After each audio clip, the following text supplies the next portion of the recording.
Instagram influencer Raji அவர்களோட லேப்டாப்பில் இருக்கக்கூடிய விஷயங்களை போலீஸார் என்கொயரி பண்ணியிருக்காங்க அப்படின்னும் அதில் ஏகப்பட்ட விஷயங்கள் தெரிய வந்திருக்கு அப்படிங்கிற தகவல் தான் சமீபத்தில் கிடைச்சிருக்கு.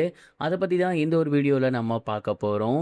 சமீபத்தில் எல்லாரையும் மிகப்பெரிய அளவில் அதிர்ச்சியில் உரைய வச்சிருக்கக்கூடிய ஒரு விஷயம் அப்படின்னா, பிரபல இன்ஸ்டாகிராம் இன்ஃப்ளூயன்சரான நாகலட்சுமி என்கிற ராஜி அவர்களை அவங்களோட கணவரே கொலை செஞ்சுட்டாரு அப்படிங்கிறது தான். அண்ட் இந்த ஒரு விஷயம் எல்லோருக்கும் மிகப்பெரிய ஒரு அதிர்ச்சியை ஏற்படுத்தி இருந்துச்சு. ராஜி அவர்கள் சாய் சில்ஸ் அப்படிங்கிற கடை ஒன்று நடத்தி வந்துட்டு இருக்காங்க. அதனால் கடன் ஏற்பட்டதாலையும், அது மட்டும் இல்லாமல் அவங்க ஒரு சிலர்கிட்ட இது பற்றி பேசவும் அவங்களோட கணவர் சந்தேகப்பட்டு இப்படி பண்ணிட்டாரு அப்படிங்கிறது தெரிய வந்திருக்கு. அவங்கள கொலை பண்ணதுக்கப்புறம் தொடர்ந்து போலீஸார் இந்த ஒரு விஷயத்தை விசாரணை பண்ணி வந்துட்டு இருக்காங்க.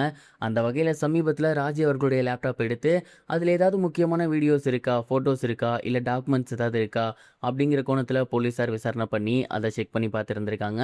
அண்ட் அப்படி செக் பண்ணும்போது ராஜி அவர்களோட ஸ்கூல் ஃபோட்டோஸ், காலேஜ் ஃபோட்டோஸ், அவங்க ஃப்ரெண்ட்ஸோடு எடுத்துக்கிட்ட ஃபோட்டோஸ், அண்ட் அவங்க ஃபேமிலியாக இருக்கக்கூடிய ஃபோட்டோஸ், அண்ட் இதெல்லாம் தாண்டி அவங்களோட சாய் சில்க்ஸ்க்காகவே தனியாக ஒரு ட்ரைவே வச்சுருந்துருக்காங்க. அண்ட் அதில் முழுக்க முழுக்க சாய் சில்க்ஸோட கலெக்ஷன்ஸ், அப்கமிங் ப்ராஜெக்ட்ஸ் அப்படின்னு தொடர்ந்து இதை பற்றி மட்டும்தான் அந்த ஒரு ஃபோல்டரில் இருந்திருக்கு. அந்த ஒரு லேப்டாப்பில் முழுக்க முழுக்க இதெல்லாம் தான் இருந்திருக்கு.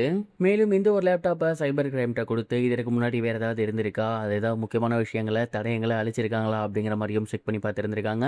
பட் முழுக்க முழுக்க அவங்களோட கடைக்கு வரக்கூடிய மெட்டீரியல்ஸ், அவங்களோட சாரீஸ், அவங்களோட ஃபேமிலி ஃபோட்டோஸ், இந்த விஷயங்கள் மட்டும்தான் இருந்திருக்கு. ஸோ இதெல்லாம் பார்க்கும்போது தெளிவாக தெரியுது, அவங்க வந்து தேவையில்லாமல் யார்ட்டையும் பேச கிடையாது. முழுக்க முழுக்க அவங்க கடையை எப்படியாவது டெவலப் பண்ணணும் அப்படிங்கிறதுல தான் உறுதியோடு இருந்திருக்காங்க. அண்ட் இந்த ஒரு விஷயம் புரிஞ்சிக்காமல் அவங்களுடைய கணவர் எப்படி பண்ணது அப்படிங்கிறது உண்மையிலேயே யாராலையும் ஏற்றுக்க முடியாத ஒன்றா இருக்குது. அதனால தான் அவங்களோட ஃப்ரெண்ட்ஸுமே இப்போ சோசியல் மீடியாவில் பயங்கரமாக இதை பற்றி சொல்லி வந்துட்டுருக்காங்க. அண்ட் இந்த ஒரு விஷயம் இப்போ சோசியல் மீடியாவில் பயங்கர வைரலாக போய்கிட்டு இருக்கு.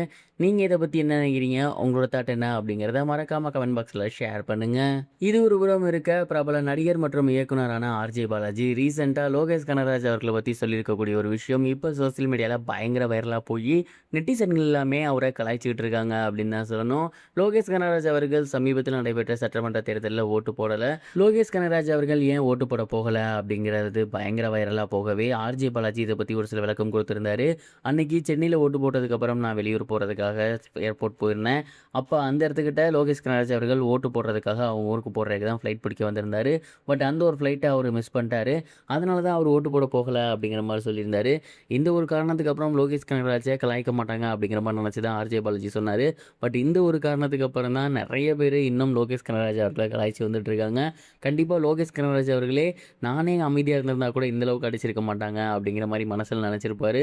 அண்ட் இது இப்போ சோசியல் மீடியாவில் ரொம்பவே ஃபன்னியாக போய்கிட்டு இருக்கு. இதை பற்றியும் என்ன நினைக்கிறீங்க, கமெண்ட் பாக்ஸில் மறக்காமல் ஷேர் பண்ணுங்கள். இது வரைக்கும் கனெக்டிங் டிவிக்கு சப்ஸ்கிரைப் பண்ணனா மறக்காமல் சப்ஸ்கிரைப் பண்ணிக்கங்க. உடனடி அப்டேட்ஸ் பெறுவதற்கு நோட்டிஃபிகேஷன் பெல்லையும் கிளிக் பண்ணிக்கங்க.